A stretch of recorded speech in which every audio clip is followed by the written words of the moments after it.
Bye bye. ఏయ్ ఏంటమ్మా నిత్య, నువ్వు ఎందుకు వెళ్తున్నావు? నీకు రేపు ఎగ్జామ్ ఉంది కదా, ఇప్పుడు అంతా కూర్చొని చెయ్యి మొత్తం సంశయం చేయట్లేదు నువ్వు. అసలు ఏం రావట్లేదు, కూర్చోడా. టీచర్ మా మమ్మీ ఫోన్ చేస్తుంది మళ్ళీ. మీ మమ్మీ చెప్పిందమ్మా ఎక్స్ట్రా ట్యూషన్ తీసుకోమని. కూర్చోడా, నో ఎక్స్క్యూజెస్, కూర్చో. ట్యూషన్ అక్క నిద్ర వస్తుంది. నిద్ర వస్తుందా? నాకు నిద్ర వస్తుందమ్మా, చూడంత నిద్ర వస్తుందా. అయితే నేను ఇక్కడ ఉన్నా ఎందుకు? నీ కోసం ఉన్నాను. నీకు ఎగ్జామ్ ఉంది కదా రేపు.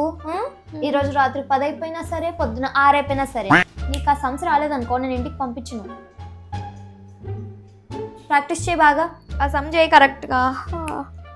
బాగా నిద్ర వస్తుంది, టీ పెట్టుకొని రావాలి. నేను టీ పెట్టుకొని వస్తున్నాను నిత్య, నువ్వు ఇక్కడే ఉండు. నీకు కూడా కావాలా టీ? అవునక్క. బిస్కెట్స్ కావాలా? అవును. సరే ఇవన్నీ పట్టుకొస్తాను, కానీ ఫీ తీసుకొస్తున్నప్పుడు 50 రూపీస్ ఎక్స్ట్రా తీసుకుంటా. అలా ఏంటో ఈ టీచర్స్ ఏం చెప్తారో ఏంటో పిల్లలకి అత్త విషయంలో. నిత్య ఎంతసేపు చేస్తావు? సమ్స్ అయిపోయినా తీసుకురా ఇక్కడ. ఏంటి జస్ట్ 2 చేసినావు నువ్వు, 5 చేయి. 5 చేసుకున్నాక తీసుకుని రా పట్టుకే. టైం లేదు అసలు, తొందర చేయి. నిత్య నీ ఎగ్జామ్ 2 hours 3 hours? 2 hours అక్క. 2 hours?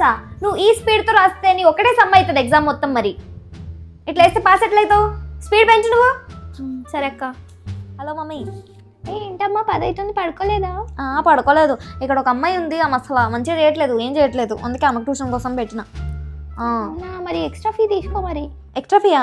మమ్మీ మంచి గుర్తు చేసిన మమ్మీ. వాళ్ళ మమ్మీ చెప్తా ఉండి ఇప్పుడే కాల్ చేసి. సరే సరే సరే, నువ్వు పడుకో. Okay bye. మీరు కూడా ట్యూషన్ క్లాస్కి వెళ్తారా లేదా కామెంట్ చేసి చెప్పండి. అలాగే ఛానల్ని సబ్స్క్రైబ్ చేసుకోండి.